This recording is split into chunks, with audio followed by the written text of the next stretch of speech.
अस्सलाम viewers, welcome back to my YouTube channel daily tips with Asma. ख्वाब में गीदड़ देखना मुख्तलिफ ताबीरों की निशानदेही कर सकता है और इसका मतलब ख्वाब के सियाको सबक और ख्वाब देखने वाले की जिंदगी की हालत पर मुनहसर होता है। इस्लामी ताबीर के उलमा के मुताबिक गीदड़ आमतौर पर धोखाधड़ी, मकर, चालाकी या किसी मक्कार दुश्मन की अलामत हो सकता है।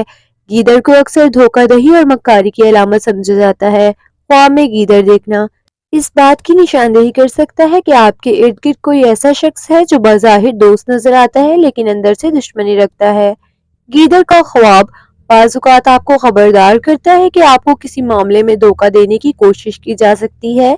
ये ख्वाब आपकी होशियारी और मुहतात रहने के रवैये की अहमियत पर जोर देता है।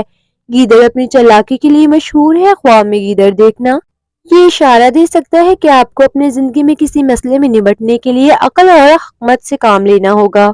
अगर ख्वाब